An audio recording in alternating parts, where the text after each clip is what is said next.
Welcome to another live oil painting session. I'm a couple minutes late because I created a posting on Etsy. So the painting I did yesterday is on sale, and you'll see a link to it pinned in the comment section of this video.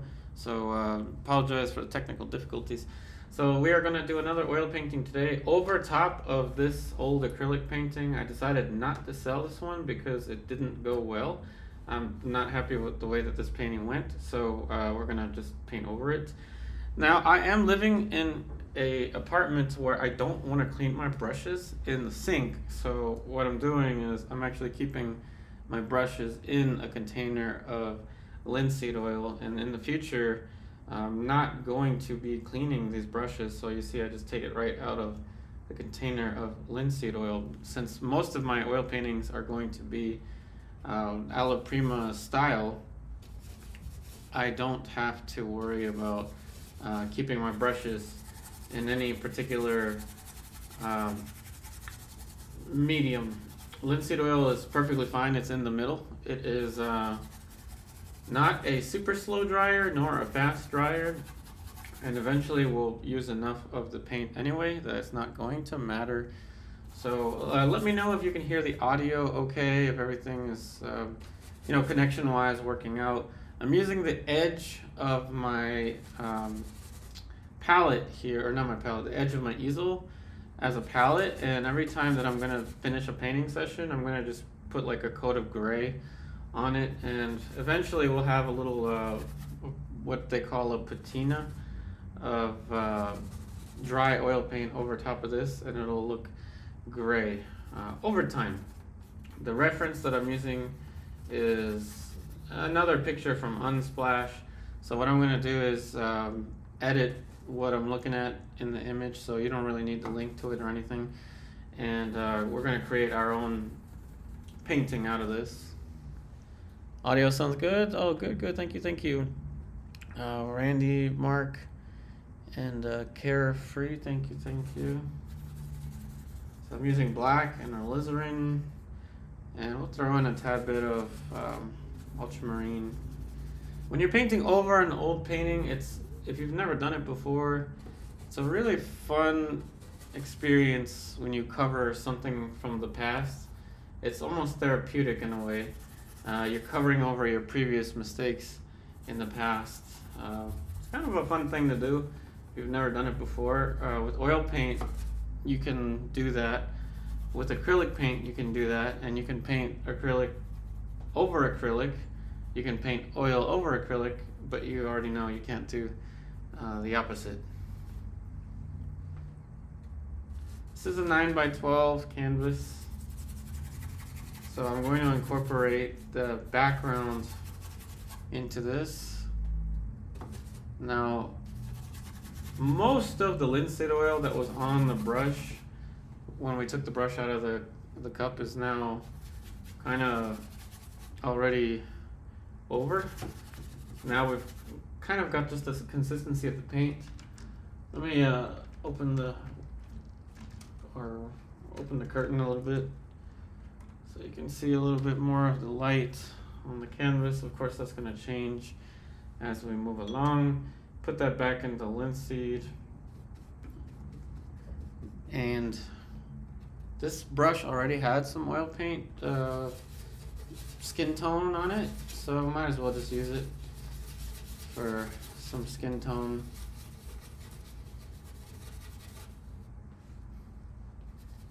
You can use any wooden object as a palette, and eventually it will have a sort of finish on it from the linseed oil, from the paint, that it'll turn itself into a palette.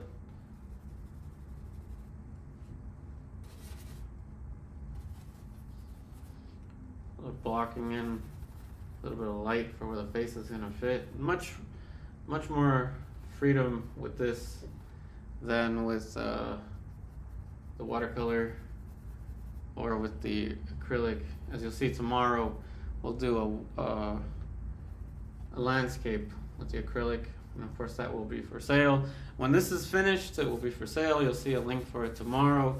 So you'll notice that I'm going to start doing that. I lowered my prices. Everything is increasing, but due to finances, I'm going to drop the prices on these paintings for the time being. Of course, that'll change in the future, but they're going to all sell for $150. Even the pastels, although the pastels are going to be quite tricky to send. So I'm going to put a warning on the, the pastels.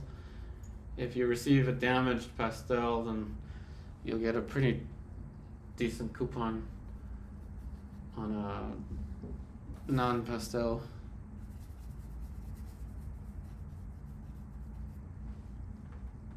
Okay, so now we've got kind of an idea of the mask of the face. And I'm going to use the same brush. I'm going to clean it off just a little bit with some Gamsol. Feel free to ask any questions, those of you that are watching this live.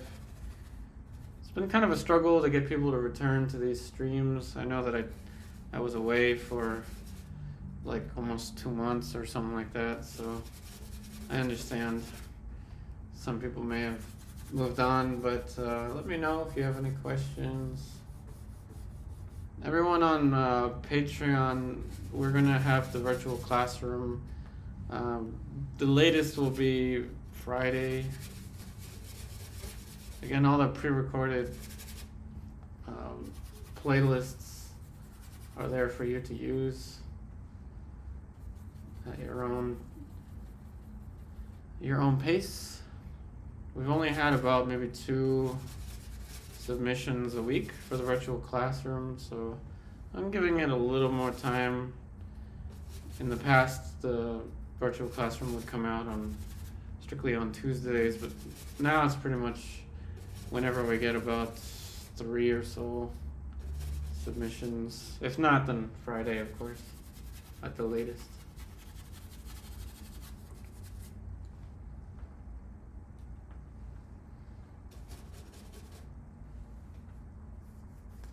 That's true, Carefree. Holidays probably affecting, but from my understanding in the past, the holidays was when most people were online.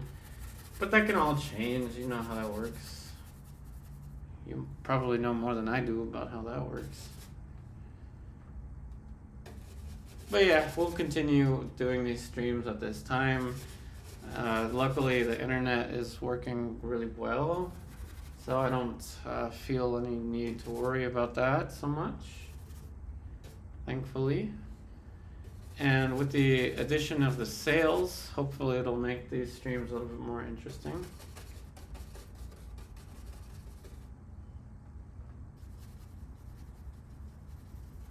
If any of those paintings do tend to sell during the streams, Hugo and I will throw you a little party for the sale.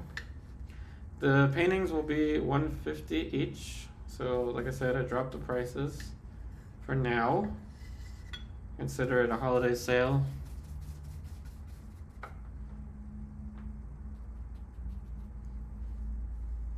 Andrea, Andy, welcome.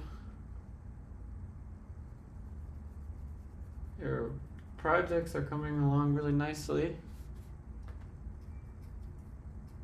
You and Brad and Randy, of course, are doing the projects really nicely.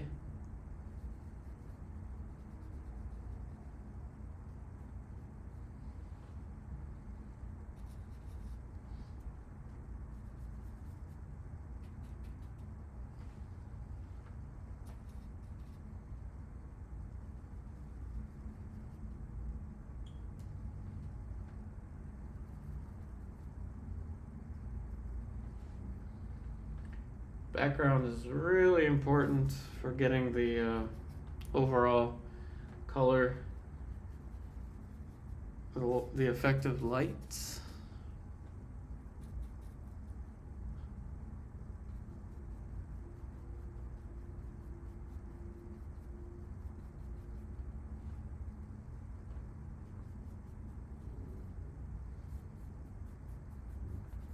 So that's the overall big picture. Mostly taken care of there. Kind of that rim light that you've seen in a lot of my live streams in the past, but we're getting it down a lot faster these days. I mean, we've been doing these streams for a while now. You would expect me to be a little faster.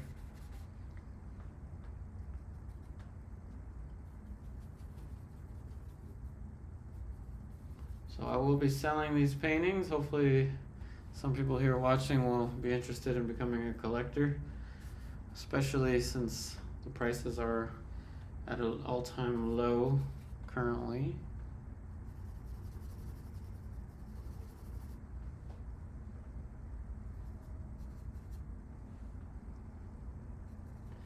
Okay, so we got the background, we got the mask of the face.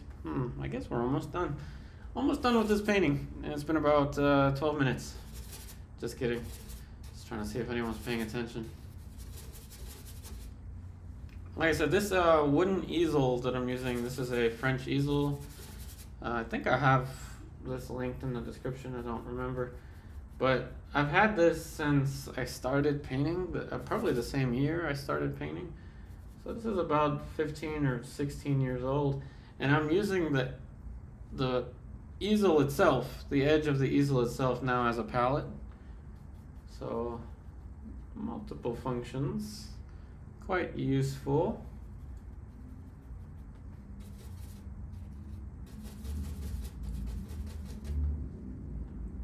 A long time ago, the little bolts for the legs stopped working. So I've been using clamps to keep them together.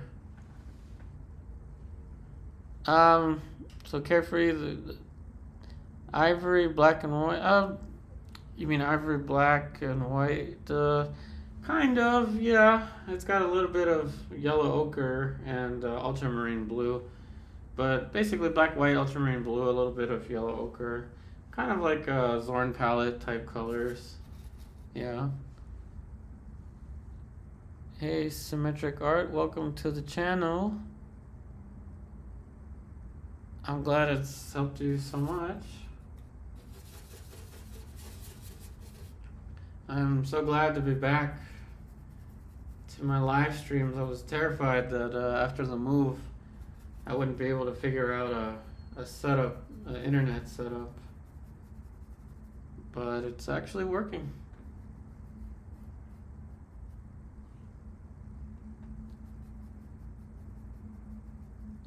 And as these are live streams, just feel free to, if you have any questions about the color or values or anything art related or anything you want to know about me, feel free to ask. In the past, I used to have to say things that were YouTube appropriate, but that's when we had a lot of people. Now it's kind of just more personal.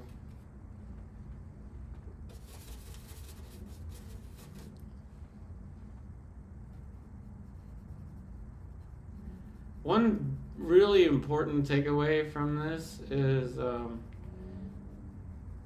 it's not anything new.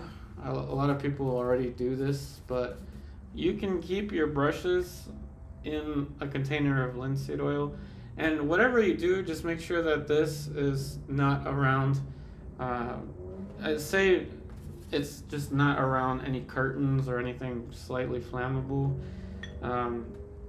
That's because with oil paint, there is a slight possibility of spontaneous combustion, which has never happened to anyone that I know.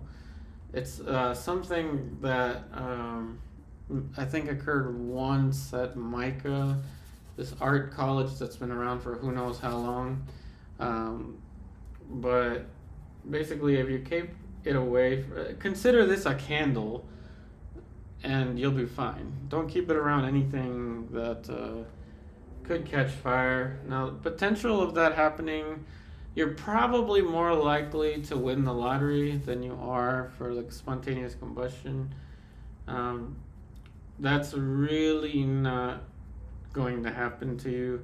unless you keep something like a candle, a literal candle, near the jar. And the rags that you use to clean this off, just put them in a bag, a Ziploc bag, throw them out, and you're not gonna really have any problems with it. None at all.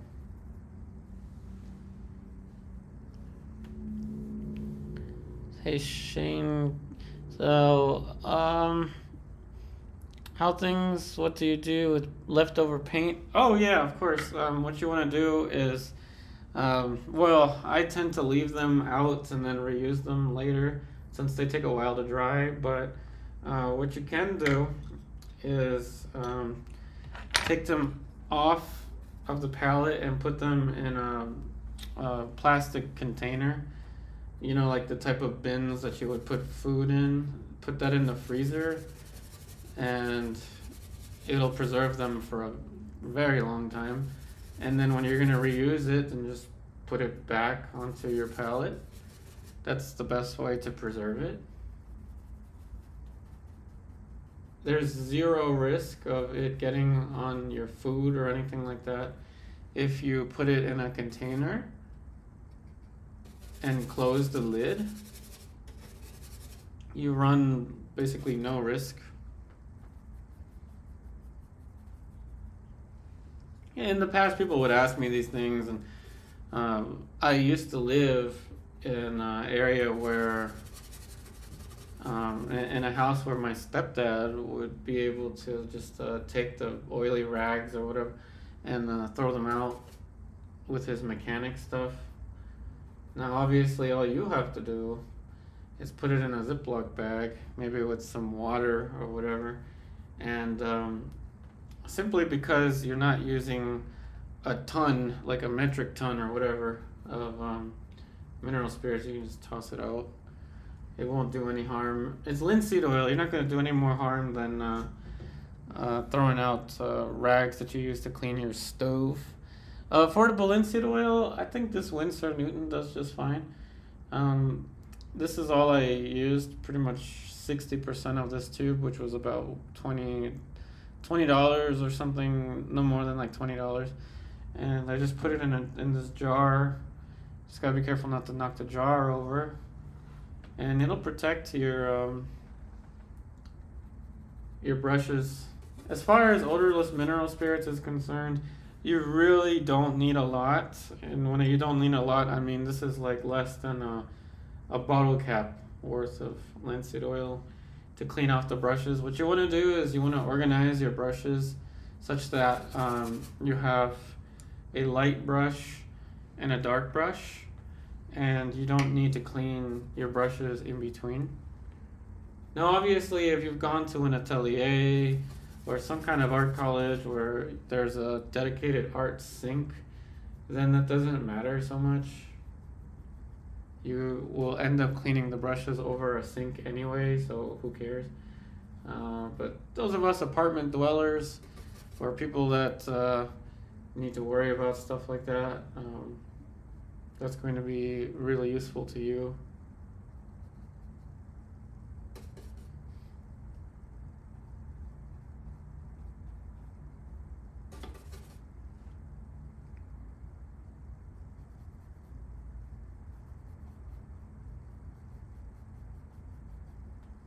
So yeah, I live on the 14th floor of a skyrise apartment, and I do care a lot about human life, so I will not do anything that will risk anyone's safety. So like I said, I will sacrifice these brushes for that safety. I will not clean them over a sink, and I will not use excessive amounts of mineral spirits. I will basically maintain the same level of risk as a kitchen, if not less than a kitchen.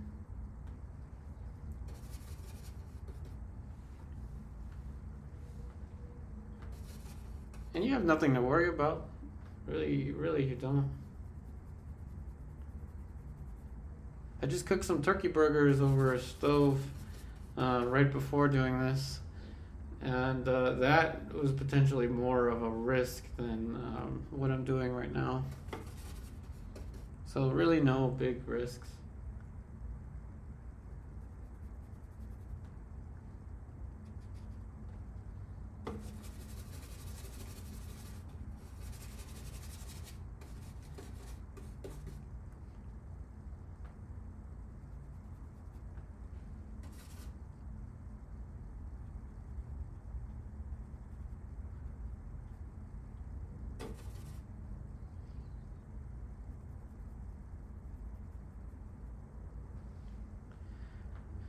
Okie dokie, now that we're placing the features of the face, it's important to note that when you're working from a picture like that one, you can forget about trying to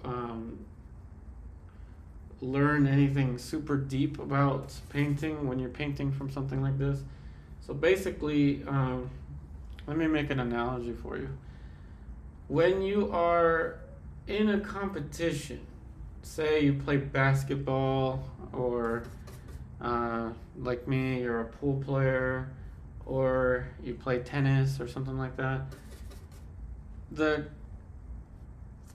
When you're in the middle of battle, when you're in the middle of a competition, that's not the time to figure out how to swing your arm. That's not the time to figure out your fundamentals. That's the time to use your fundamentals. So very much the same thing when you're painting from a photo reference like this. This is not the time to figure out how to properly use light and shadow. This is the time to execute what you know. The time to figure out your fundamentals is when you're doing a dedicated project from life or from the old masters, painting from a picture of the old masters. That's when it's time to figure out. Learn your fundamentals. Or, we might have, if we had any internet disconnection, let me know, because that will be very useful for me to figure out. I just saw a little spiral on my OBS, open broadcast software. But what I was getting at is you can use videos like this or other people's videos and use the finished painting kind of like you would an old master. Not that we're old masters yet. We've got to be long dead for a while to become old masters.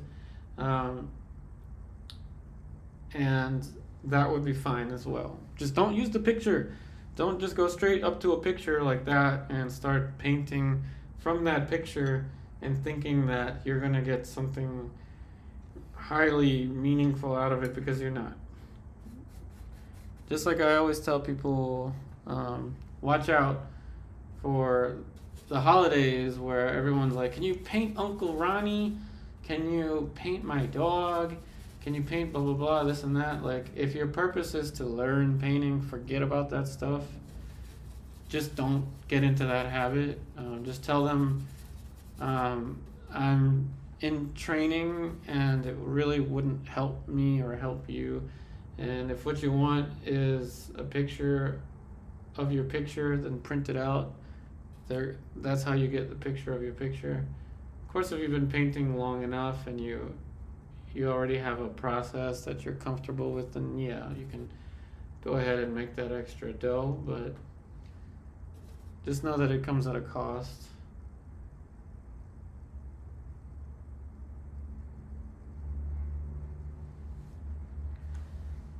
No internet interruption. Good. Thank you, Mark L. Pokemon Nerdist, welcome. I'm doing all right today. I hope you're doing well. Oh, thank you. I saw, yes, you're on the Patreon. Remember, if you have any questions with that stuff, let me know. The way it works, as you know, is there's playlists, and I'll be showing some of the content from the playlist during the break. Probably mostly with the audio cut off, just for anyone interested in what goes on my Patreon.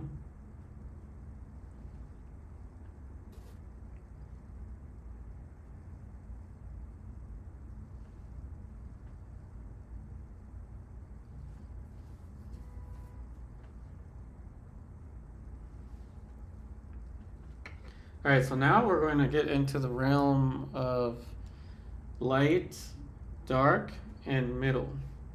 A light brush, a dark brush, and a middle brush. You're going to want to have this differentiation between your brushes so that you don't spend a lot of time cleaning brushes in between. So if I was smart enough, which I'm not, I would have had another brush identical to this one, and I'd have to go about 10 feet away to go get another brush like this. But I'm not, so I'm going to make my life a little bit more difficult and turn this into either a middle brush or a dark brush. We'll find out which one.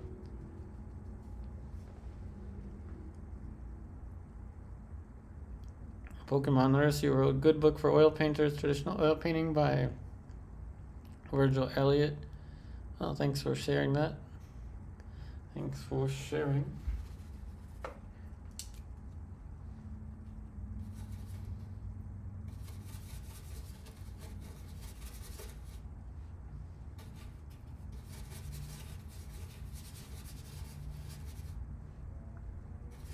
And just like I've organized the colors on the palette, and I've organized which brushes I'm going to use for light, middle, and dark, I'm also going to have the values somewhat organized on the palette as well in terms of mixing strings. We're going to look at big planes, big kind of chops of planes. So for example, this is going to be one big chop, I guess, one area of value. We're going to have another right by the nose. Now, because I'm working from a reference that I did not personally take, so this is just from Unsplash. Again, these are not very good references to try and learn from. I'm going to have to make stuff up using what I already know about planes, such as this, and this. These would be individual different chops of form. Chop as in chopping into a block of clay. Pokemon Nerdist, we have white, titanium white, yellow ochre, cadmium red, alizarin crimson, raw umber, ultramarine blue, ivory black. So it's basically the Zorn palette with the addition of ultramarine blue, alizarin crimson, and raw umber. Other than those colors, it's basically the Zorn palette. Like I mentioned yesterday, you can use the Zorn palette for watercolor and mix your own values and use that for your watercolor trays. It's basically just use the tube, like Zorn palette tube. That is the 4 colors in the Zorn palette, individual tubes, and then pre-mix your value strings or whatever, put that on your trays, and then that'll make watercolor that much easier. Acrylic is kind of a pain, like getting into this kind of level of control in this stage is kind of a pain because you have to keep kind of reinventing the wheel because the paints do dry and that you can't reactivate them with acrylic. That's why we're going to change acrylic to things like still life, landscape. So tomorrow we'll do a landscape.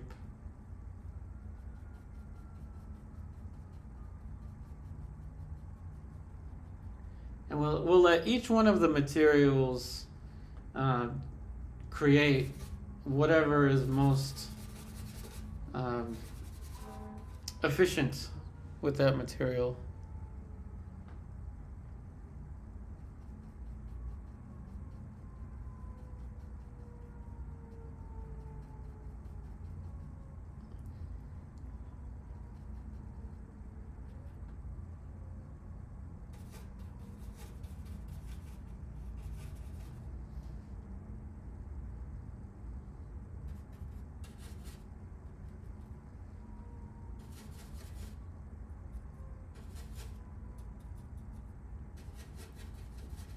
So above all else, these streams are intended to be something that you can play during the whatever you're doing. It could be cleaning, doing some kind of chore at the gym or whatever. Something you can play along, kind of like a podcast of some sort, where you have some visuals.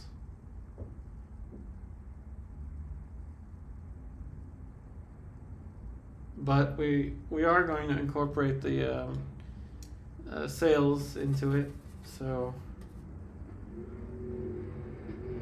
if you're interested in buying one of these paintings, the links will be in the description for you, or in the comments section, pinned in the comments section.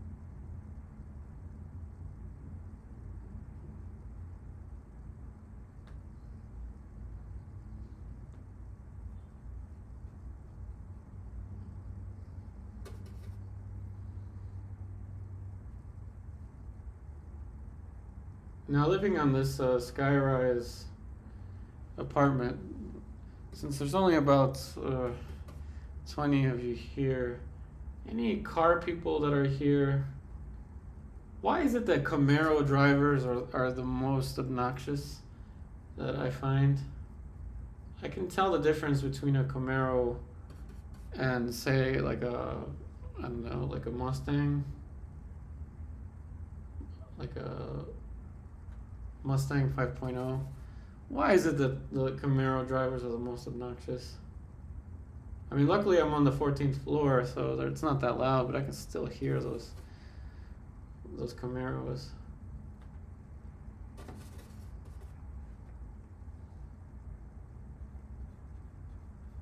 I myself used to have a Nissan 350, so I kind of prefer the Nissans, like the 370s and the GTRs and all that. But man, why are Camaro drivers like that?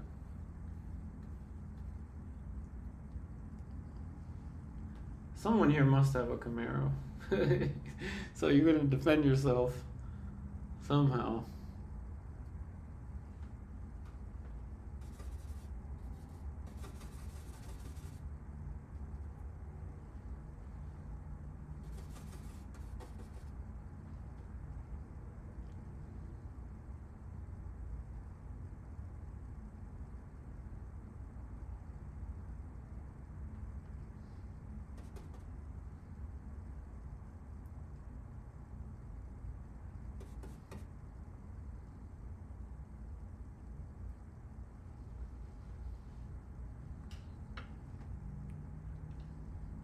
Like I said, a light, a middle, and a dark. So I'm assuming this one is going to become the middle.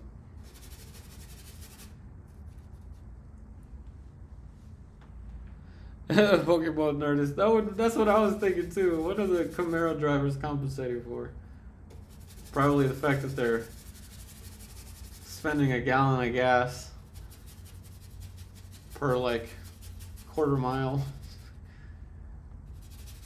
Maybe that's what they're compensating for.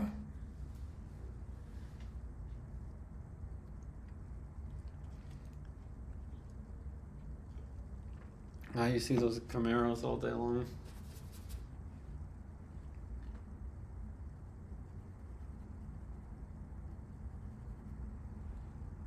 So this is the middle tone brush. Yeah, my favorite sounding car of all the cars in car culture is the Supra, the original Toyota Supra. It's got like a nice kind of hum to it, and in this area, the Northern Virginia area, you do see quite a few Supras, the old ones. I don't really care for the new ones, but yeah. And then of course, kind of like the nice hum of the JDM cars.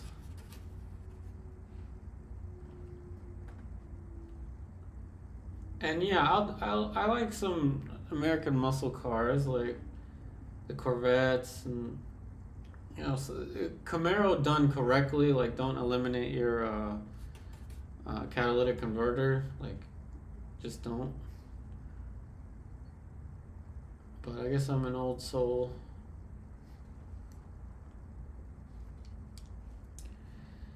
Hey, hello, goodbye. Yeah, I have a JDM as well, except I went from a Nissan 350 to a Versa. 03 350 to a 2018 Versa. It's still stick shift though, so it counts for something. I am using bristle brushes. Don't worry about the brands. However, I will tell you, Silverbrush is still my favorite, but these tan colored ones are Robert Simmons bristle brushes. But what you will find, what I'm actually going to do in the future is I'm gonna go back to the cheaper brushes, and I'm just gonna keep them in linseed oil. As long as they're bristles, my theory is that they'll be just fine. Everything else is just marketing, I think, in my opinion, which is not a popular opinion. Therefore, I'm not sponsored, so I'm not paid to tell you anything about whatever materials. You'll find a lot of artists and people in general that are sponsored, and you can actually tell to the left that sun is setting. So I'm gonna change the light sensitivity real quick on the camera.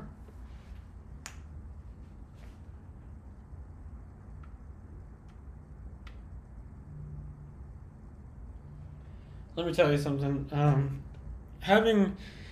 I can have this opinion because I've been using oil paint for 15 or 16 years or whatever. You will end up spending a lot of money just for the thrill of it. Getting different materials, buying Old Holland, Vasari, buying Rublev.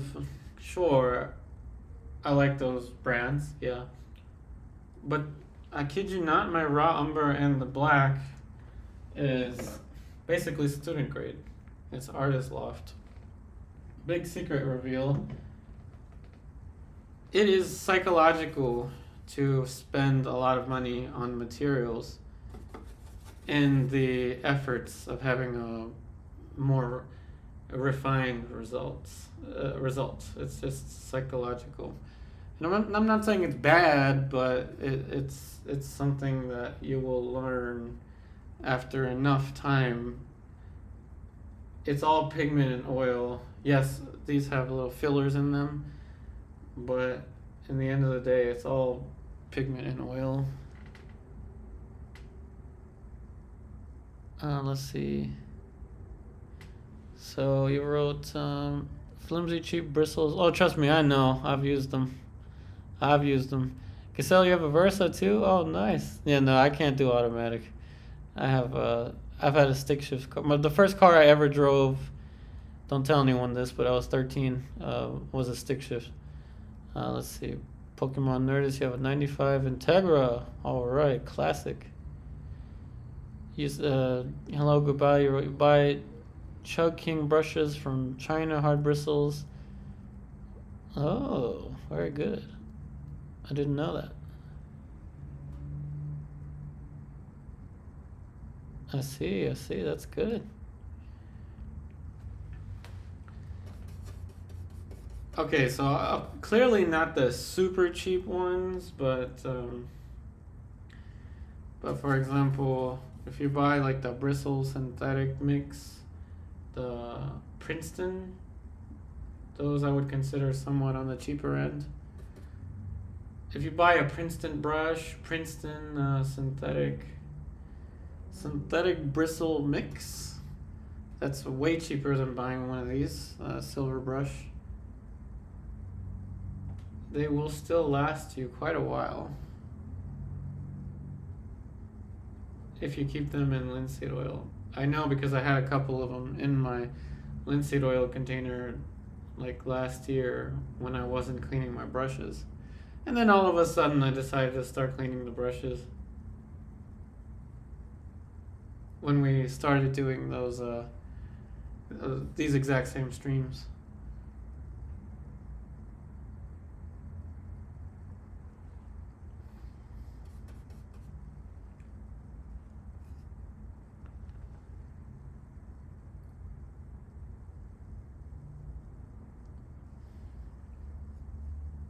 But when it comes down to car culture, I mean, like, and trust me, we can talk a lot about art as well. These are long streams, everyone.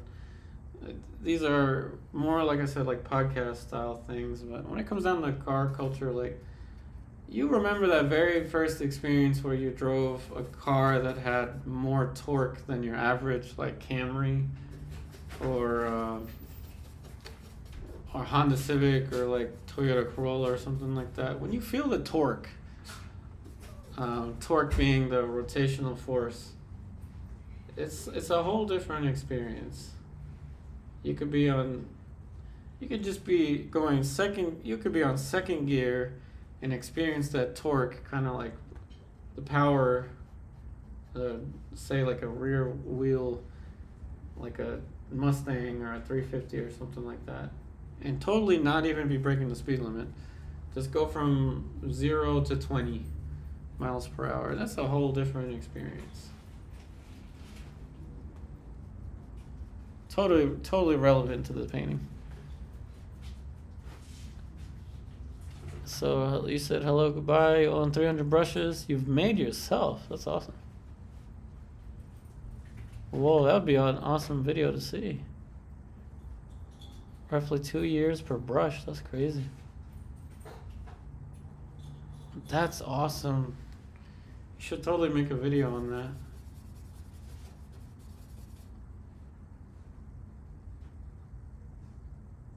Making your own brushes. That's what the old masters used to do. Well, not really them, but their apprentices.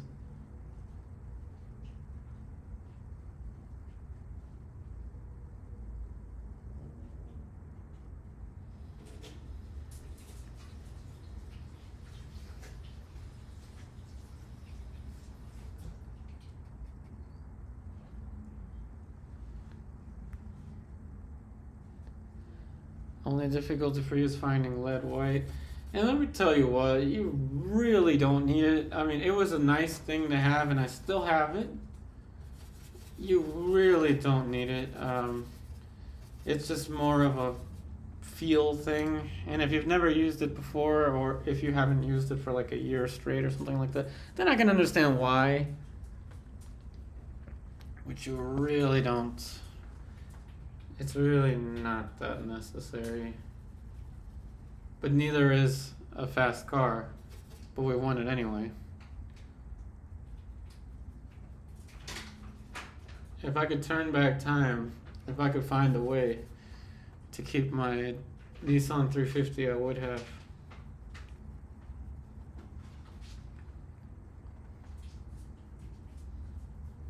But I don't. I don't need it.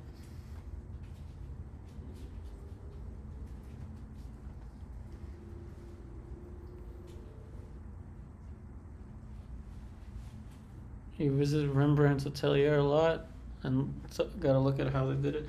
Didn't they mostly have, from what I heard, they mostly used rounds back in the 17th century? I thought that's what somebody told me.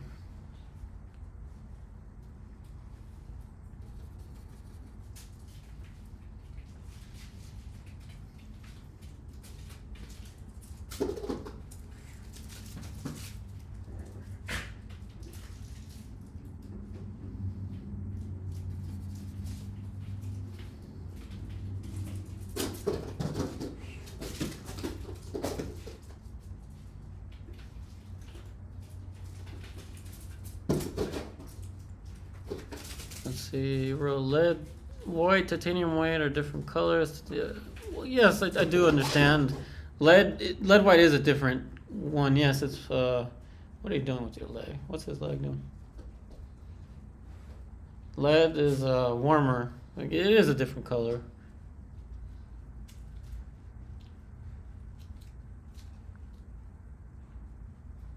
Oh, that's cool. It is different. Yeah, it's warmer. It's more towards the yellow.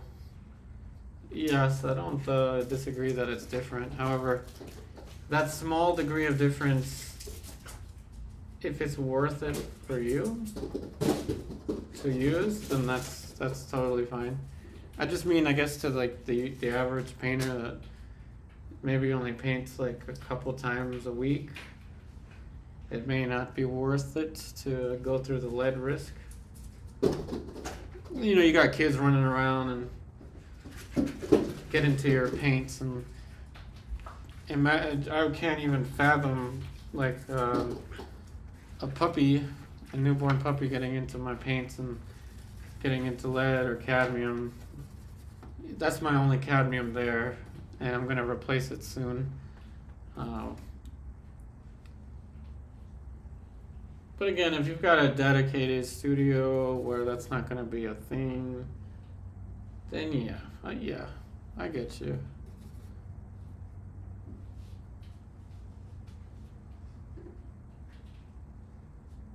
It also dries faster and is more stable, historically more stable than titanium.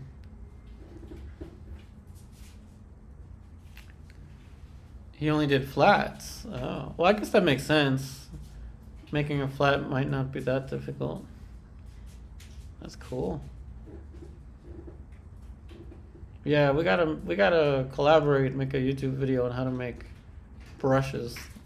That'd probably go viral more than this. Lead is poison, that is true. But you know what? Any of these pigments can be a poison if someone goes Van Gogh on them. Any of these materials is a poison. So you just handle it with caution. It's just some are a little more toxic than others.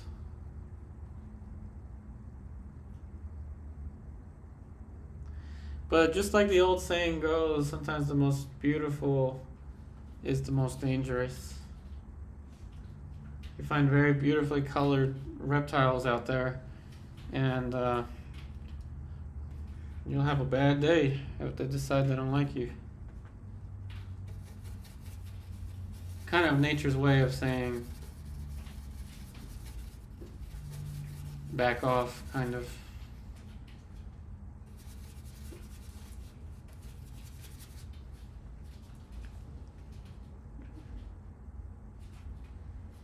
That's true, I guess, if you can wear gloves. But you know, I'm not really someone that can wear gloves. Funny story. Anyone that knows anything about billiards, about pool, I'd say about 95% of pool players wear a glove on their bridge hand. So if this is the pool cue, they wear a glove here while shooting. I can't do that. Like, it doesn't work for me. Like, it doesn't. So I couldn't, and a lot of people that I knew in the past, they would paint wearing gloves. I can't do that. Like if you can do that, all the power to you. I was never able to.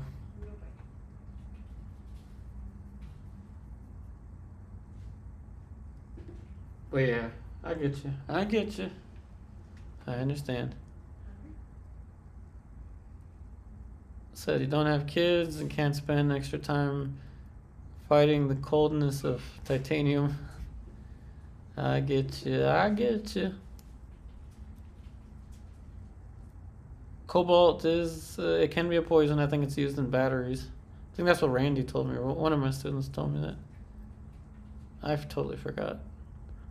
Umbers if you're unlucky. That's true. I get you. I know that they're different. And let me tell you something.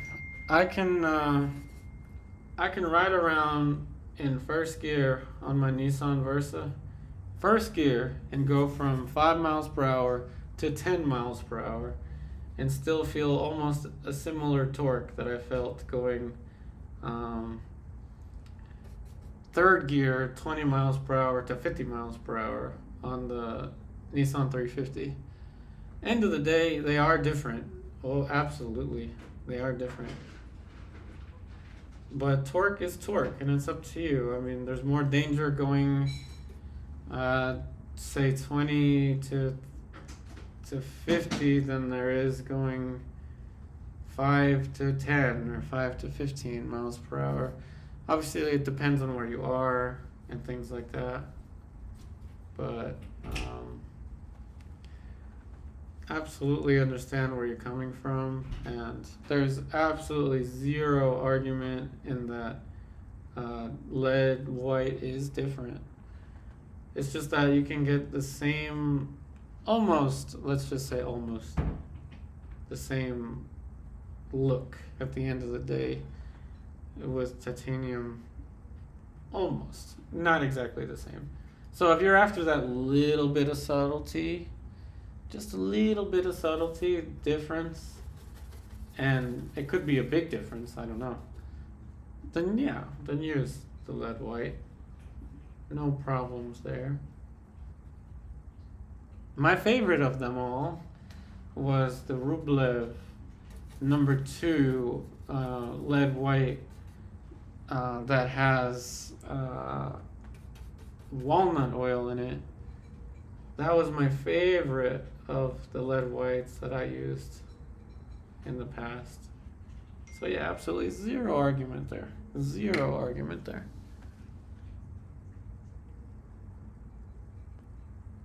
It's also used in knee replacements. Oh, that's why we have yearly tests for cobalt. Uh-oh. Good thing I don't have cobalt blue on the palette. In fact, my ultramarine blue, don't tell anyone, but my ultramarine blue is Cobra. Not Cobra Kai, but just Cobra. Just because I can't find the rest of my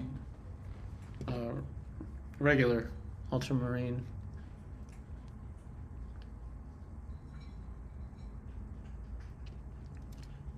Oh yeah, eating chrome yellow would definitely have changed Van Gogh's perception of things.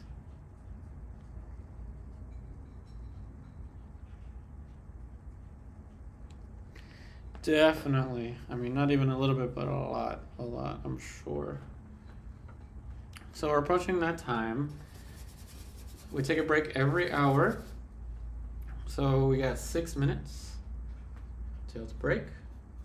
And as clockwork, when we enter into the break, we are going to go into the subtleties, which means we're going to use a little bit more caution with the planes and whatnot, and continue to refine this painting. Oh yeah, finally, yeah, I would say I'm all moved in. A good sign of me being all moved in is we've finally returned to the streams. Although YouTube tells me differently. YouTube tells me you are forgotten. You're a has-been, bro. That's what YouTube is telling me. So if you like these streams, please do me a favor. Check out the listing on Etsy for the painting that I did yesterday. It's on sale. All of these paintings are going to be, for the time being, reduced to $150 each. Not including shipping, although shipping shouldn't be that expensive if you're in the US. Or if you're in Canada or in South America. If you're in the UK, shipping will be, I don't know, not a lot, but it'll be probably around maybe 35 or so.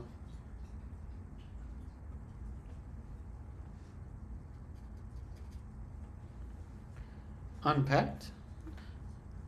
Oh, you mean unpacked? Oh yeah, I've got, I mean boxes wise now, yeah, all the boxes are all dealt with. Yeah. So you wrote, if you add a tiny bit of ivory black to ultramarine, Get a half near color to smalt like Rubens used. I thought smalt was... Oh no, never mind. I'm confusing it with, I think, asphaltum or something that was very fugitive.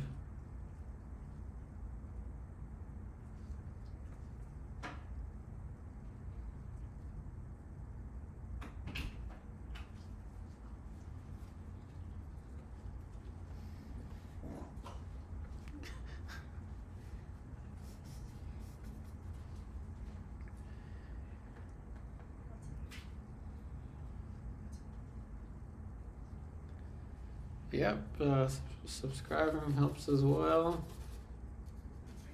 So tomorrow's landscape acrylic. Let me know while we take a break. Let me know what you would like. I'm thinking probably mountainscape again, but if you want me to paint a desert or a sunset or something, let me know. Like I said, tomorrow's acrylic will be a landscape, and probably after that will also be a landscape, or it'll be a still life of some sort.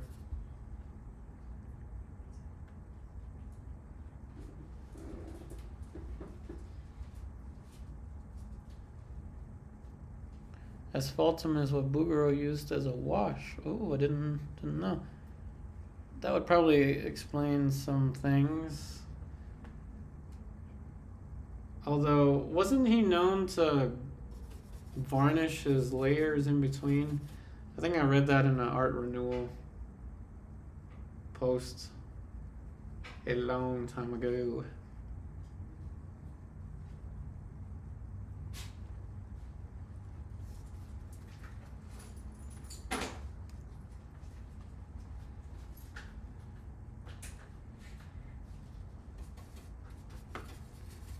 So like I said, this black and the umber are pretty much student grade. And I've been painting for 15 to 16 years, and I tell you what, it's pretty much the same thing. Hate to break it to you, it's pretty much the same thing.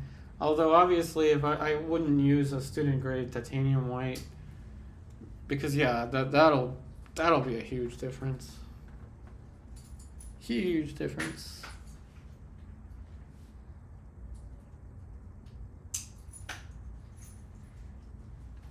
That is true. Art is usually more popular during the good times. I hear you. Although numbers are looking okay right now with the streams.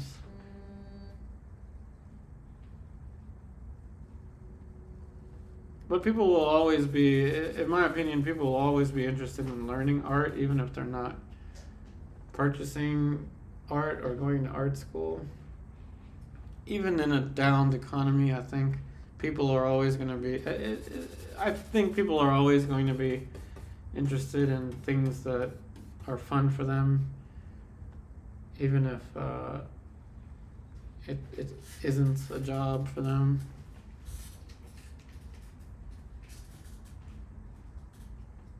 But yeah, I totally agree. But like purchasing and stuff like that will definitely be affected.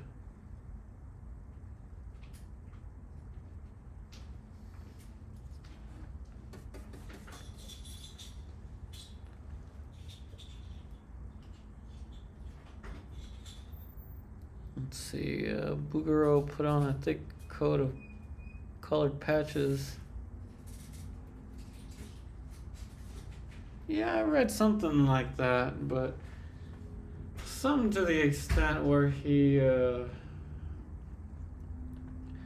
would almost, or it would exactly varnish his underlayers.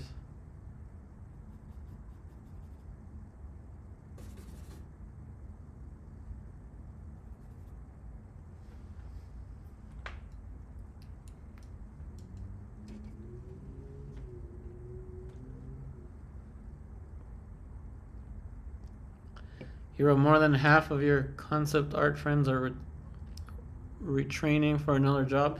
That depends. Hello, goodbye. How long have you been in the art world? Like I said, I've been in this for 15, 16 years now. I went to art school in 2010, 2011.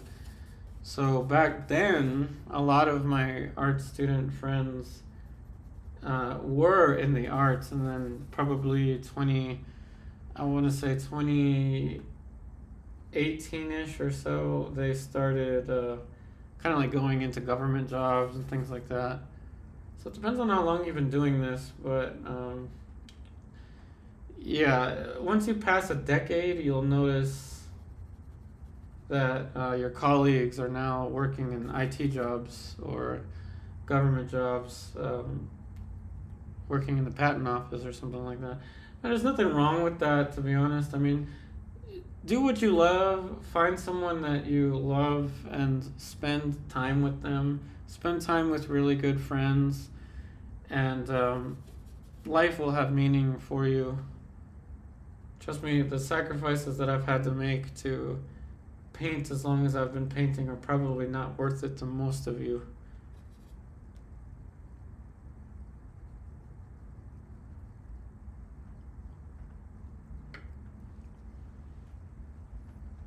"35 years. All right, you got me beat by about 10, 20 years? You got me beat by 20 years. So, in that case, then you already know.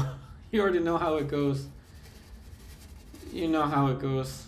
I'd say, depending on how many of your friends were in, say, like the social media realm, because even when I was in school, back then, the gallery route, it wasn't as big of a thing anymore. It still is for like a select elite. But yeah, 35 years you got me beat there. I'm not even 35 yet, but not a good sign indeed. In fact, I'm about to start marketing these paintings for sales by hiring some drones. Some of those drones that you see flying out there are going to have a sign that says, check out Yupari Artist Etsy. Of course, that's just a lighthearted, silly joke. I didn't even notice we're about 3 minutes over time for the break, so we're going to take a break. But yeah, 35, you got me beat there. Yeah, Giselle, varnishing between versions is preserve different versions. I can see that. Varnishing between layers is mostly for the old masters. You mean Renaissance? You said, don't worry, life goes down after you're 23. I heard that a lot, but I'm 33 now, and it's been okay, you know. It's been okay. I can still pick up my rollerblades and go down a couple ramps and stuff and be fine. But yeah, it depends on situational stuff. I picked up a new sport, billiards, in the past 2 years, and we're still able to learn even after we're not spring chickens anymore. But yeah, that being said, I'm going to take a break. I take a break every hour. So after we return from this break, we'll spend another hour painting. And then depending on how fast we go, this painting might end up being finished by 2 hours and a half or less. But we'll see as it goes. But that being said, I'm going to take a break. And I'm going to... And you wrote, everything after that is a slow marching towards death. If you exercise, you slow down the march. Oh yeah, I've been told that too. I will do my best to keep exercising. But yeah, we're going to take a break now for about 5 minutes or so. And don't go anywhere unless you absolutely have to. And we'll be back. I will play silent footage from one of my Patreon streams. So we'll be right back. And that's Hugo visiting Santa Claus from his birthday, which was on Sunday. So yeah, we'll play this video for a little bit and then we'll be right back.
Alrighty, so it's been about 5 minutes, so let's return to this. Let me see if I can, never mind. I'll just leave the camera angle as it is. So something about, on something on Instagram, facing the best students from Reppin Academy.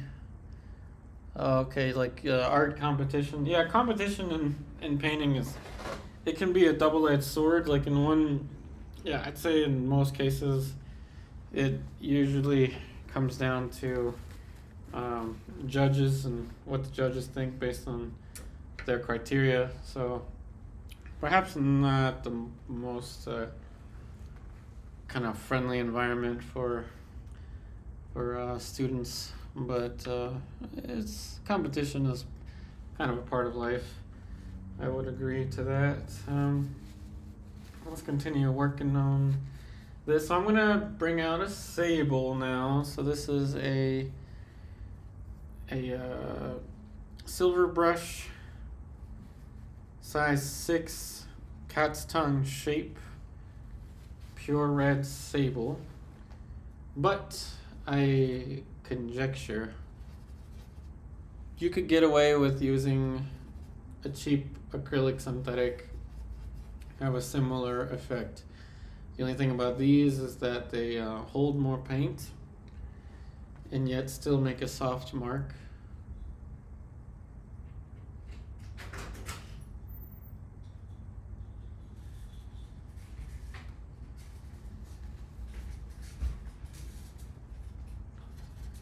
I'll tell you one thing that I've noticed now that we're talking about art competitions and I guess the level of the quality of certain students. That is a very slippery slope as a teacher, and I will say that there is certain truth to the word talent, but in the end of the day, from what I've seen at least, and I'm not as experienced as you are, or some of you are, after a certain amount of time, whether it be a month, 5 months, 5 years, 15 years, the practice shows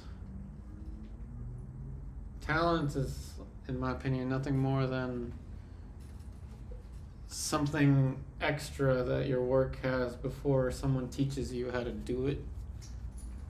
But it can only take people so far. Or it could take them really far. It depends on the market. Interesting times are ahead. Yeah. Just like AIs. I mean, AIs are going to become... Once you paint something so realistic, people are going to wonder if it was done by an AI. Back in the day, the question was, is that a photograph? Now the question is going to be... Not even a question. People are going to say, oh, that an AI did that. So we got to be a little careful about how we present things. And, well, if you can stream it, do it live like this, then they'll know an AI didn't do it until they can do it. Then we're in trouble.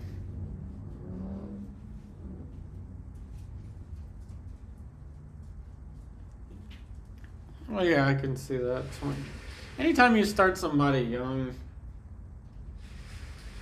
they're going to excel at anything. Anything. Yeah, I could see that for sure. But it should not discredit or not encourage people getting into this at an older age.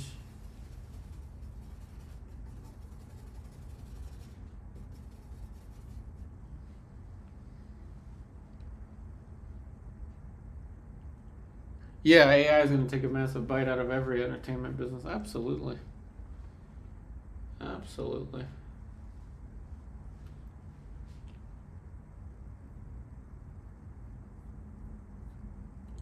I mean, the comment I made last time about how sad it is that people uh, have to use AI to fix their grammar, especially when they work in fields where they should kind of know their grammar, is a little concerning. But in the end of the day, the only constant in life is change. So, you know, as long as they're getting their point across, however they get their point across, they get their point across.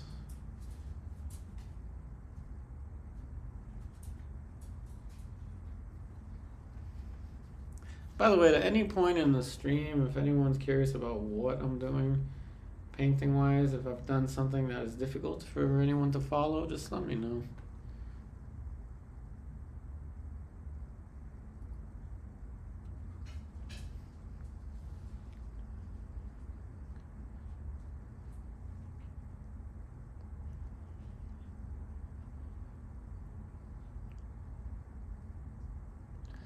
Got 9 more years till that. I see. I got many more.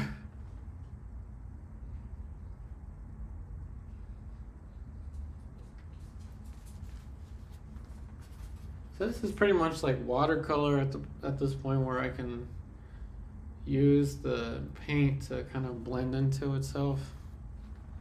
I think someone commented that I should use 300 pounds instead of, what do I have here? I have 140 pound paper. I didn't even know they made 300 pound paper. But let me tell you what, that Rembrandt, it fixed itself. Like the whole buckling thing, it didn't buckle really that much at the end.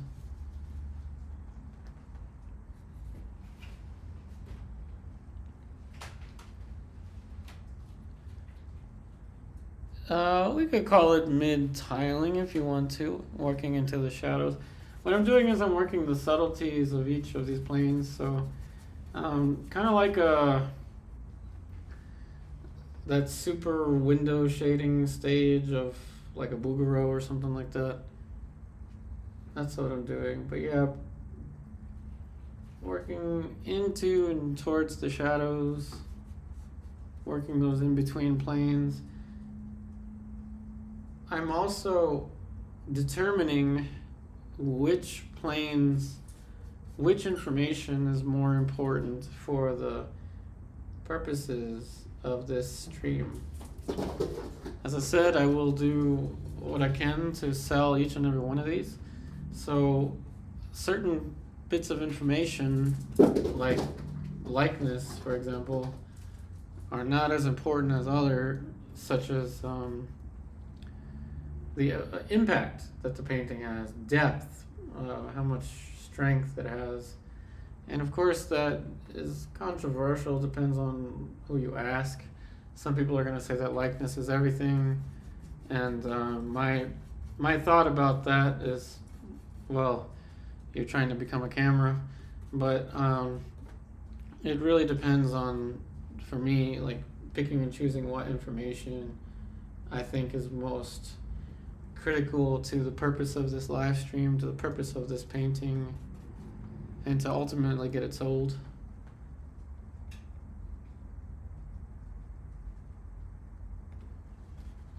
It's more than just a face. I think if people are too focused on likeness, it's just a face. I think that's just my opinion. Which artist is my northern star? You mean like which artists appeal to me the most? It's a good question. I'd say I tend to almost always go to Nelson Shanks, even though his opinion about likeness and character is different. Nelson says that likeness and character is the most important thing, but I tend to, I like Nelson for his freedom, how he worked so freely. Plus I got to meet him in real life. Sargent for his work ethic. John William Waterhouse for his editing, I guess, of life, how he edited his imagery. Bob Ross for how he presented painting to the general public. Monet for how he capitalized on his painting.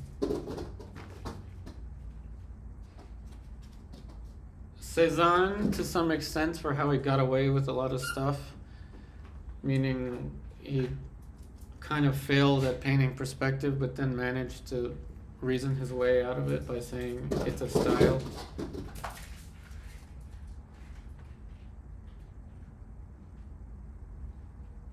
Obviously, Bouguereau for his workmanship.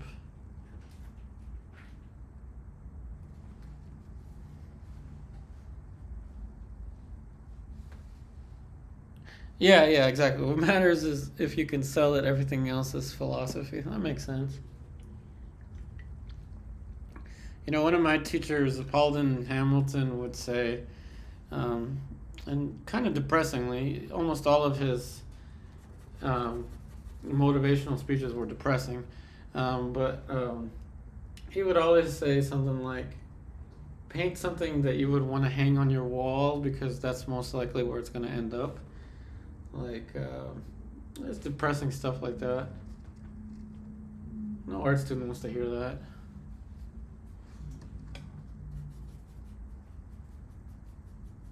Hey, Colin Robinson, welcome.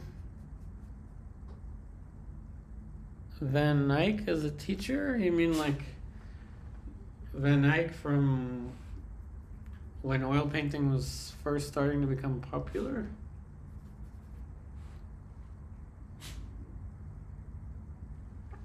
Or is that some other YouTuber? I don't know.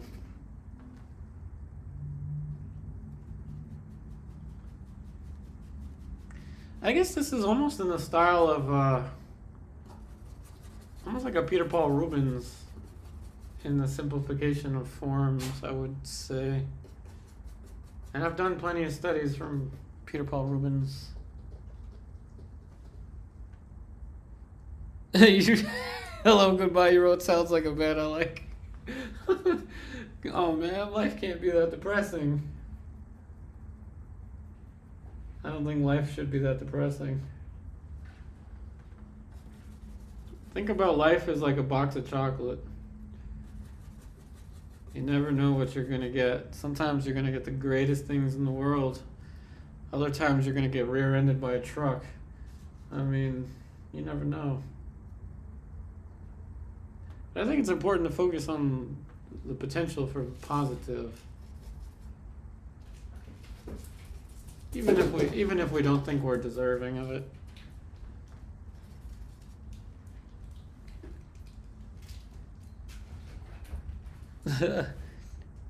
Depression, reality, in the end, is the same thing. That's true. Rubens did use highly saturated pigments. Yeah, from the ones I saw in DC, yeah. You know, when I was in high school, my high school picture says, I think, I forgot exactly how it goes, but I wrote, life is depressing if you think about it, so don't think about it. And this was in high school. Obviously, I already had experience with art teachers. So I knew about how depressing it was, the prospect of actually being able to paint every day and pay the bills seemed impossible. And of course it's a difficult thing, but it is possible. Don't be too depressed out there, everybody. If I'm able to do it, you're able to do it somehow. Somehow, some way, you're gonna make it alright, but not right now.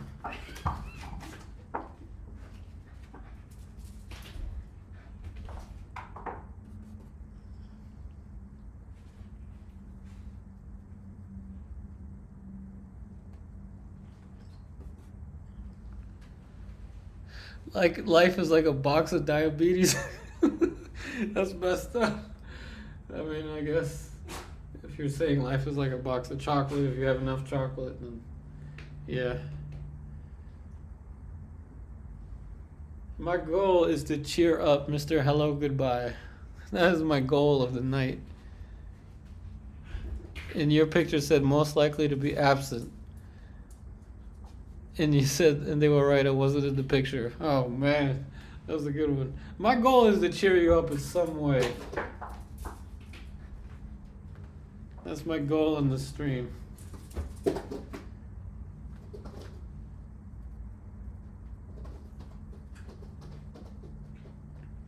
And you sound like some of the smartest people I've ever met in my life. Some of the smartest people, professors, students back when I was studying math. For some reason, the smarter they are, the less happy they are. I don't know why. And I'm pretty happy in life, so that goes to show you. I'm not that happy, but I'm happy enough. I ain't that smart.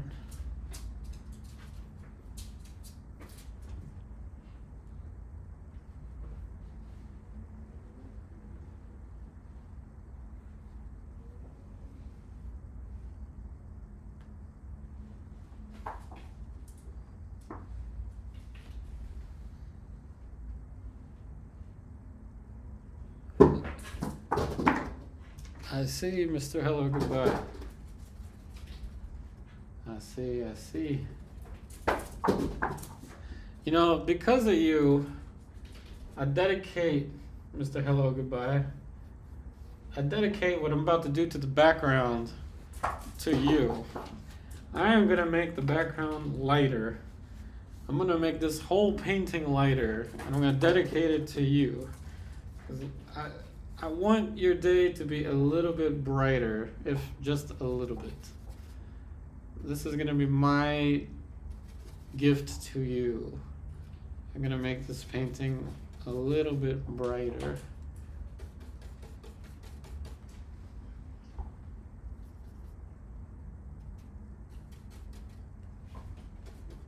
And to anyone else out there that's feeling anyone out there that's feeling melancholy.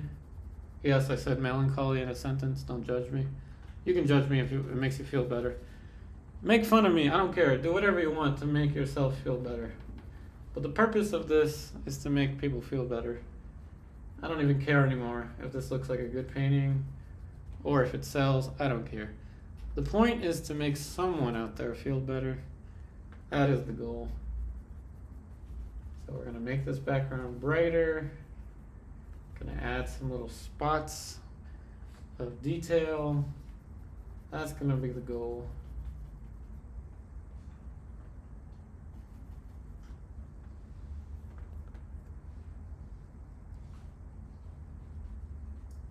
Use a hammer on the background if you were to invoke your name. I could put some paint on a hammer and use that. But nah, I don't have a hammer that I can add paint to. I actually need to buy some more tools. I used to have a mallet when I was stretching canvases.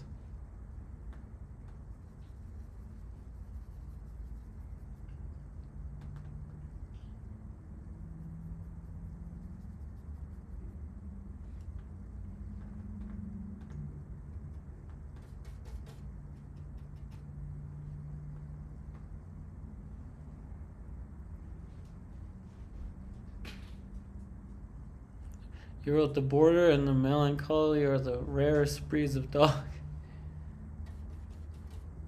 Like the border collie. I've always wanted not always, but in the past 2 years I've been wanting a border collie. Of course my Shiba Inu is kind of like a border collie. He's somewhat smart. Somewhat. He's okay.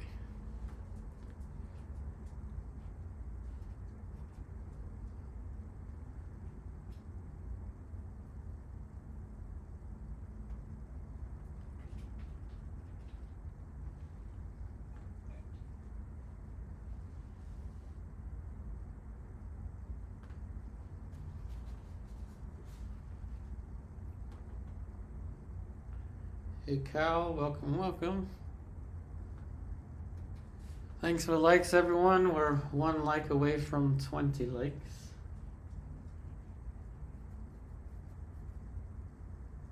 And remember, the painting that I did yesterday is on sale on my Etsy. This one will be on sale tomorrow.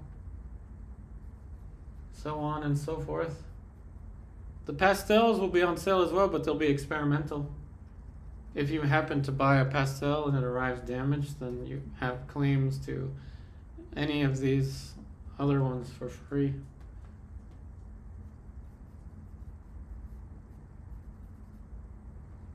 For the current series of streams, not the previous ones.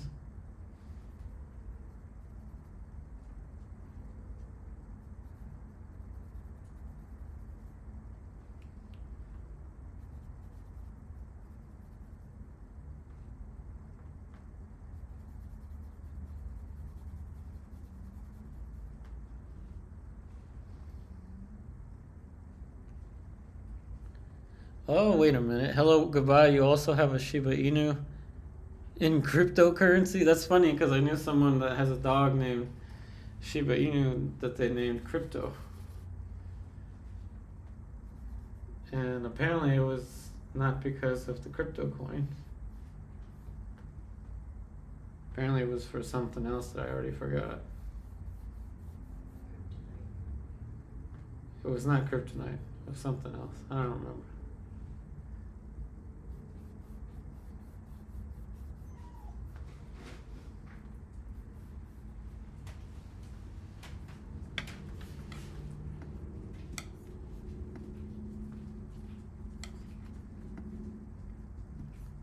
So pretty far for an hour, 33 minutes. I'd say we're almost there. Probably right on the second hour. I may end up finishing this. Gone by pretty fast.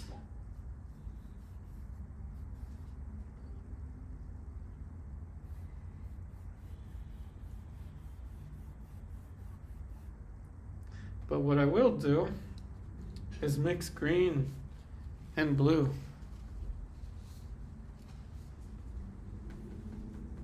Nah, this is just from Unsplash. No, this is nobody that I know. Thanks, Giselle.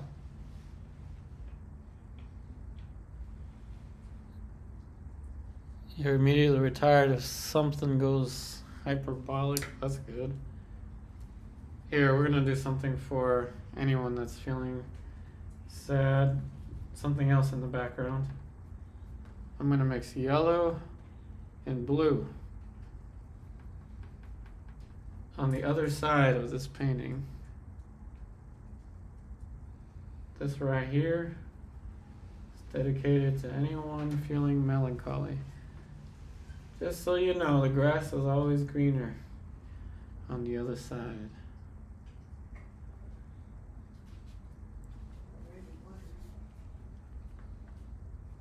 So we've got a lot of melancholy people around.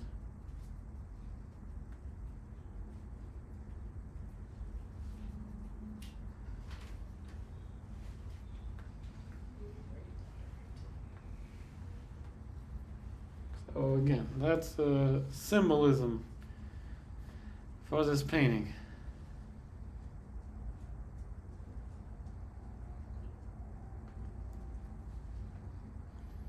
Okay, now I guess a little bit more detail in the face. Not that a lot is needed anymore.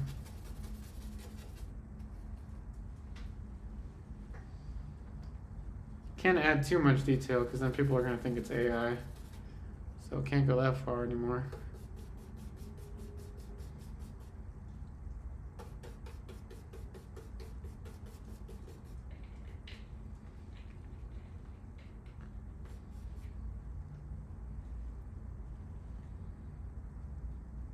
So no one said anything about what I should do for tomorrow's landscape. I could do a remake of the Loch Ness Monster. That seemed to have been the most popular live stream on the entire channel.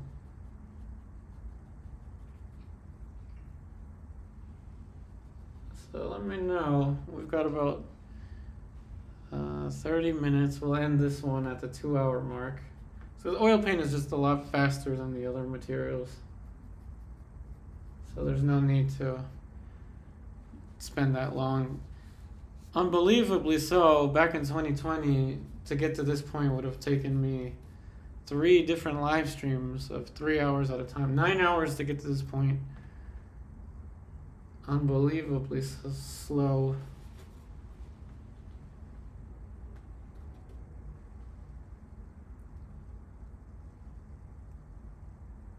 Highlight in the eye, I'm not trying to put that highlight, if you mean the one in the picture. I don't want to, because that, I think, is just part of the photograph.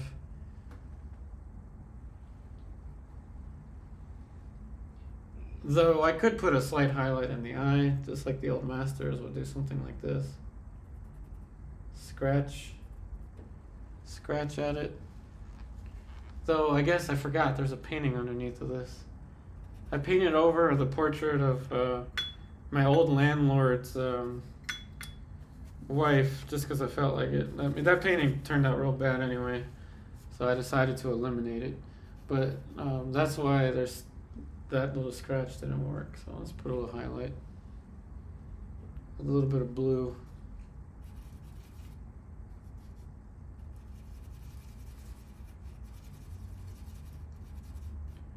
Basically, if I ain't gonna sell it, I'm gonna paint over it, and then I'm gonna sell that.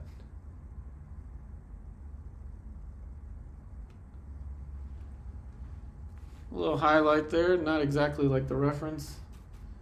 We are trying to make it better than the reference.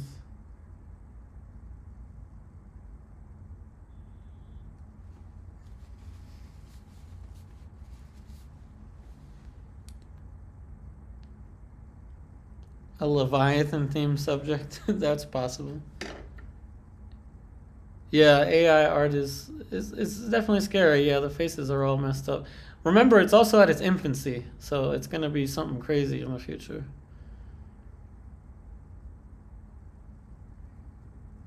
Oh, you mean at my painting? It's all good, it's all good.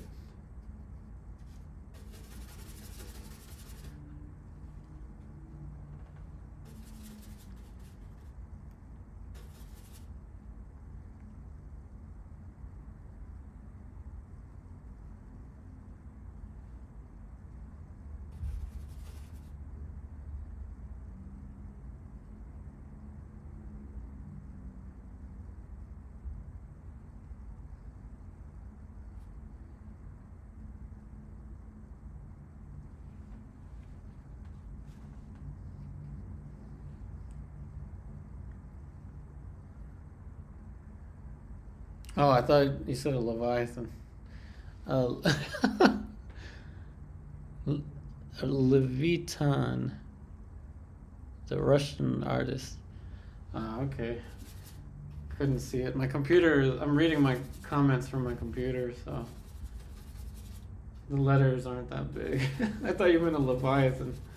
Okay, I can look up Levitan for the landscape. I thought you meant the Leviathan. That's pretty funny. See, I make myself laugh.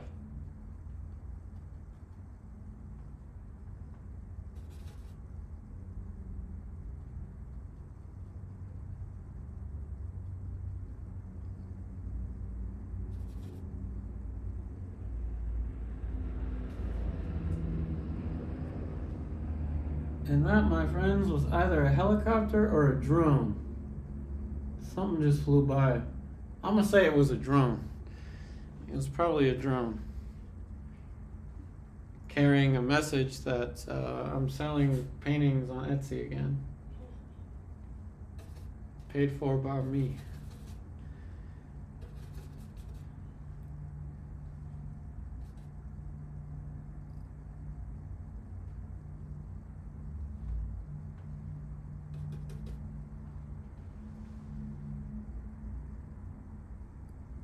Thank you. So, thanks for noticing the speed increase. The watercolor and pastel did make a huge difference. You are correct. You're correct. Hey, there's another drone. Yo, I think that was actually a drone. I mean, it could have been a helicopter, but I'm gonna say it was a drone.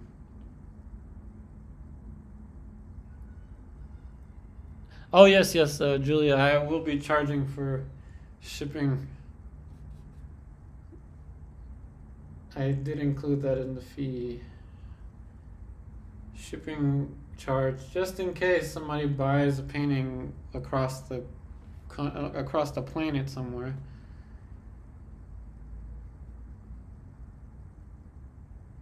But we will be selling every single one of these, even the pastels. The only exception is if you get a damaged pastel, you'll have a coupon for a free watercolor, oil painting, or acrylic that's available. So the pastels you're gonna have to basically purchase on faith. I myself don't know if they'll survive the shipping.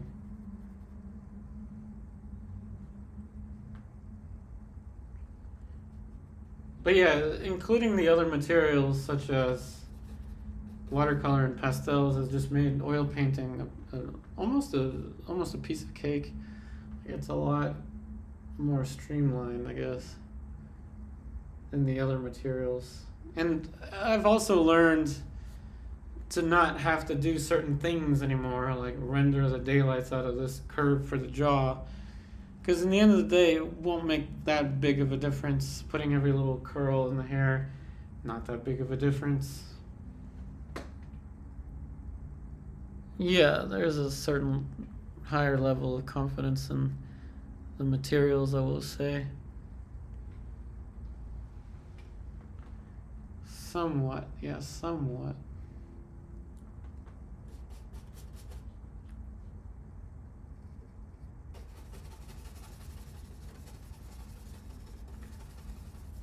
So again, this palette that I'm using is just the edge of the easel. So what I'll do is when I clean this off, I'm going to leave a slight gray residue of oil paint, and eventually it'll turn into a grayed out kind of patina palette, even though this easel itself is already 15 or 16 years old.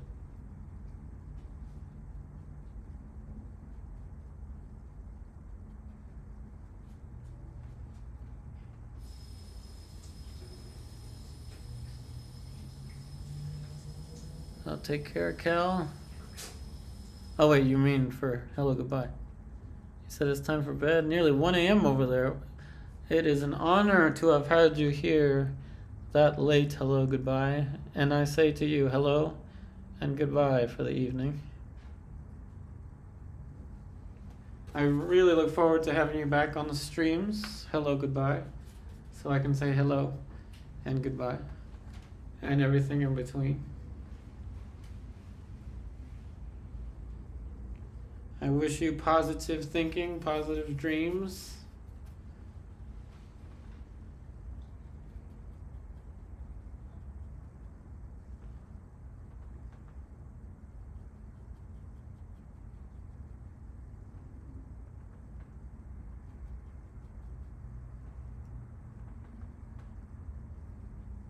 Watch out for the drones carrying my advertisements.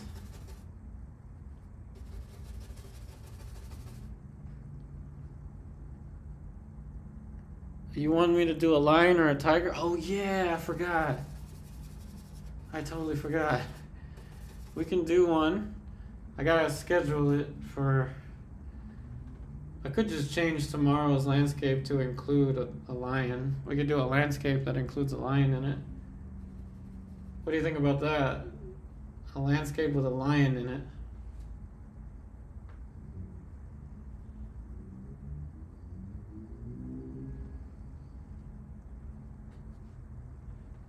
We can make it work.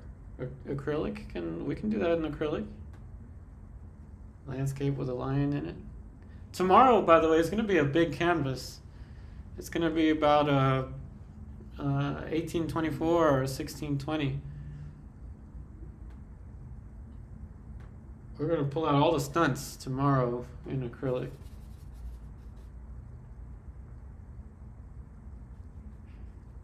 I'll show you what acrylic is really useful for, is pulling out the stunts.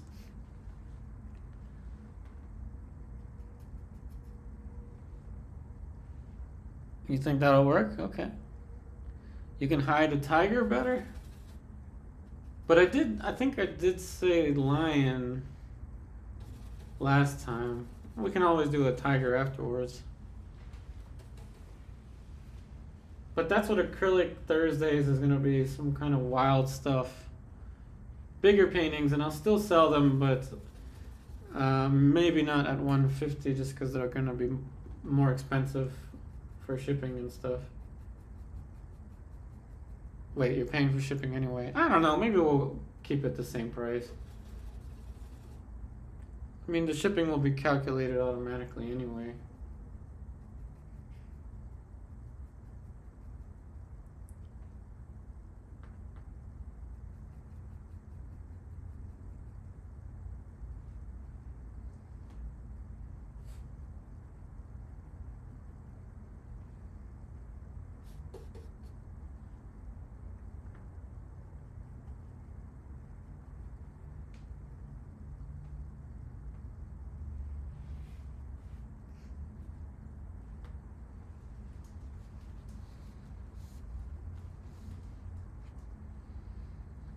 Getting down to the nitty-gritty.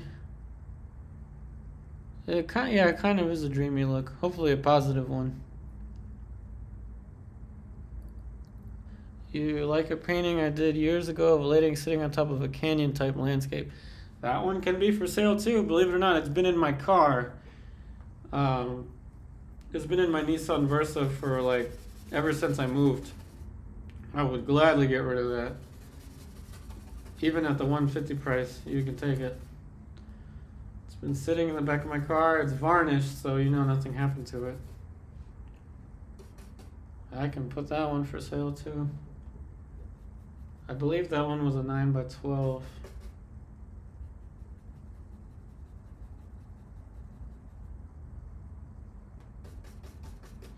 And I'm not going to do what those furniture companies do either.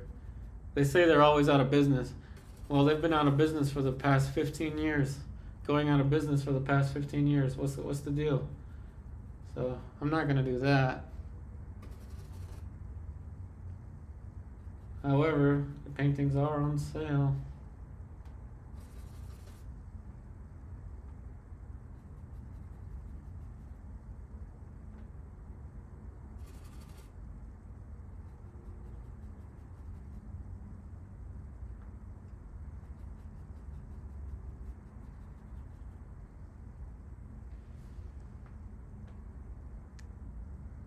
Dreamy and pensive. Yeah, that I could see that. That one took probably about 4 days, on 3 or 4 days of painting. I could see that.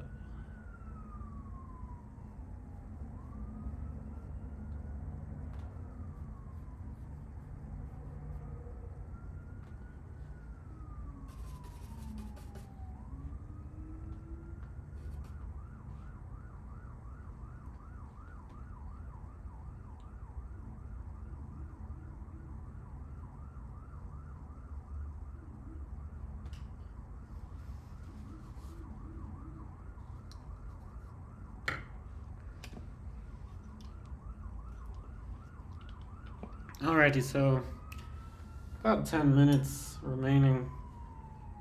Like I said, oil paintings go by a lot faster than the other ones. So we'll mess around with the background a tad bit more before we sign out. Though I do need a little bit more titanium white. At this point you probably hear the fire trucks behind.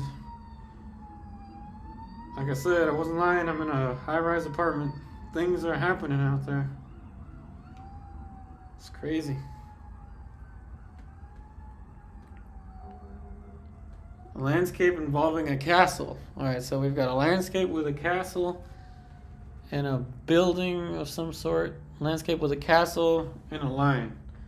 Alright, we can do that. Anything you want, really. Anything you want. That will not get demonetized. can come up with some kind of castle. We can do that.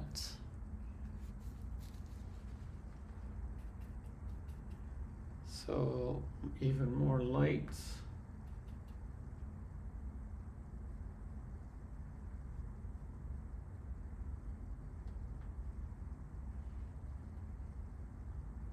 Can't go overboard with that, but a little bit more is possible.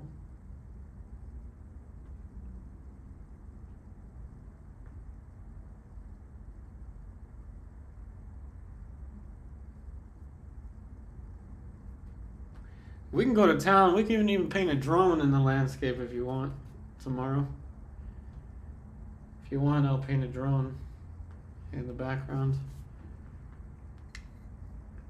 Anything is possible.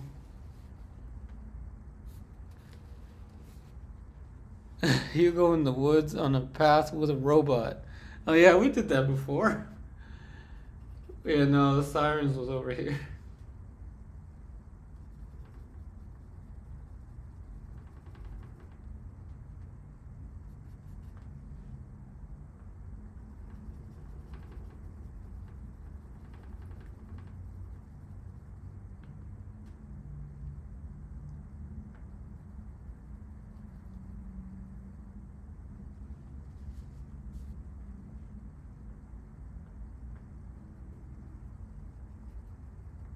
Like I always say, in the end of a painting, try not to mess around with the face anymore. So I'll just do some more stuff to the background, and that'll be it for the remaining, I guess, 7 minutes now.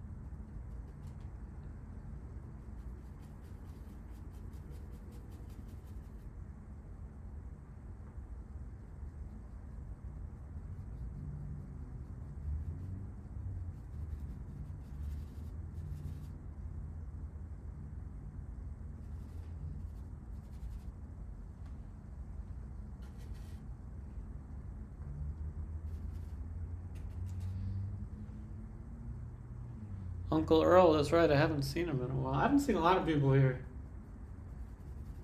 I don't know where everyone's at. There was once a kid named Harjot that would join a lot back in 2020. Someone named Kathy that would join a lot. Someone named Ellen. I don't know where they're at. People got different plans, different things to do. I understand.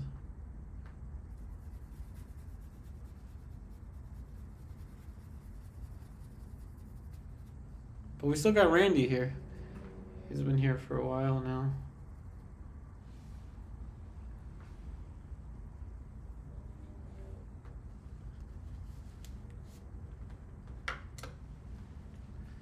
Put some little glimpses for the blurred out tree trunks back here.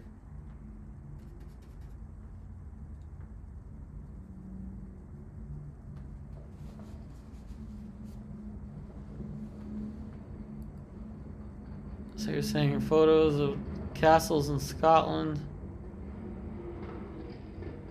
And I'm pretty sure I heard another Camaro. We were talking about Camaros earlier. So yeah, I can look up some copyright free images of castles in Scotland. We could do that. And then somehow we'll end up putting a lion in the castles of Scotland somewhere.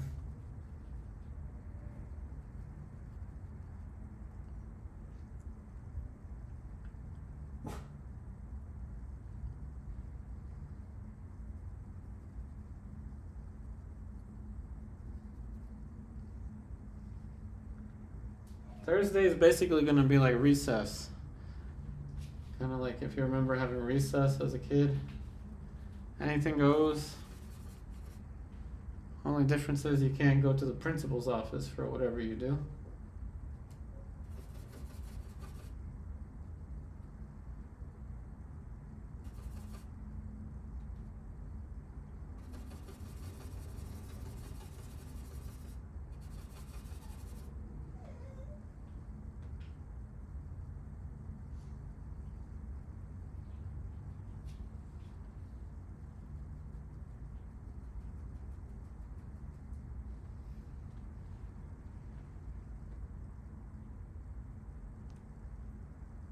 So Giselle, you said maybe let everyone know I'm back somehow. I mean, I can try to think of something. I mean, I don't know. I'm guessing with enough of these streams, I guess they'll know.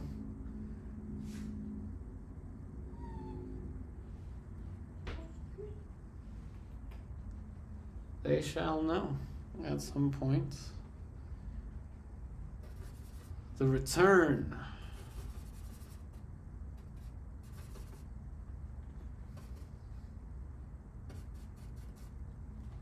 But yeah, the oil painting process has gotten a lot faster. I mean, a lot faster. This used to take three 3-hour sittings with underpaintings and stuff like that. And even in whatever it was, actually that was the same year. Even like a couple months ago, this used to take the whole 3 hours. Now it takes only 2 hours to get to this point. And I do attribute it to, I guess, just the experience with all this stuff and introducing watercolor and pastel.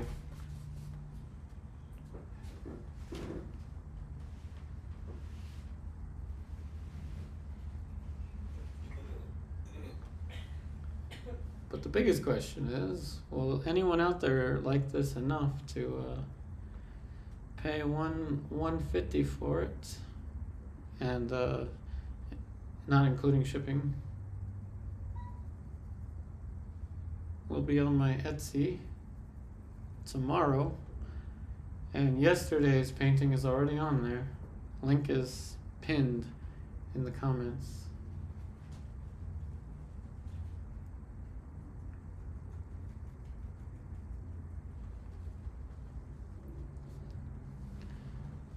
Okie dokie. Thanks, Grace, for pinning a tweet. Oh, yeah, I've been posting it on Instagram recently too. Yeah. So I guess that's about it. I've got one little mark up here that I don't quite like. So you know what I got to say to a mark that I don't quite like? Oh, hi, Mark. And now it's fixed. Just like that.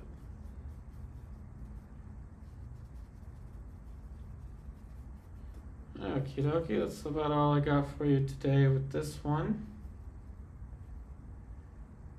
Last thing to do is to sign it. As I'm signing it, I'll ask if there are any last minute questions, and then tomorrow we will return with a fun landscape painting using acrylic, with a landscape apparently involving a lion and potentially a castle.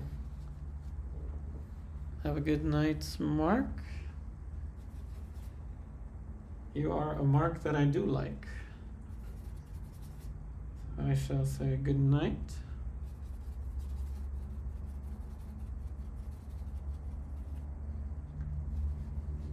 So I'm just getting some light paint. So I'm going to sign the bottom in a grayish pink. I'll sign the bottom left.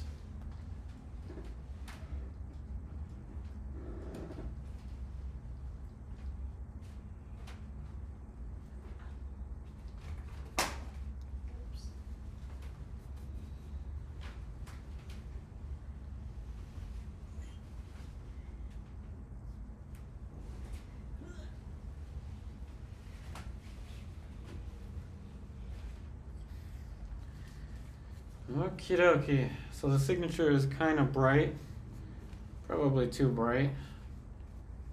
I don't know if I like it actually. We're gonna do that again. I don't like that signature.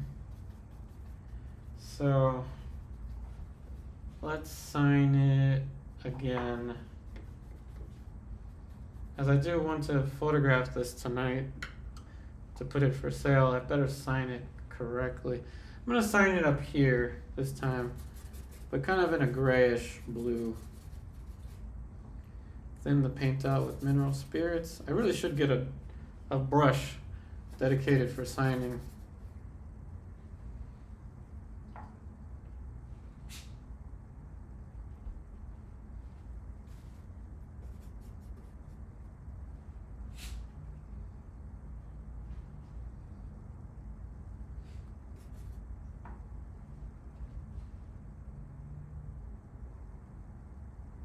And I'm signing with just a 24. Yeah, that's a much better signature.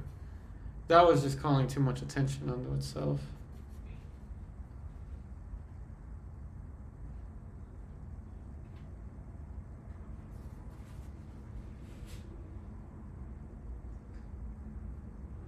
And of course, in a couple weeks, I'll be signing with a 25. And I think that was another Camaro. One thing the world can do without is loud Camaros, unless you own one. Then you're all good. Uncle Earl, you're here. Welcome, Uncle Earl. It's so great to have you back here. We are back to the usual live streams, the usual time. Thank you, Grace. Hopefully everyone enjoyed the live stream. Remember, the schedule is Tuesday through Friday, 4 o'clock p.m. Eastern Daylight Time.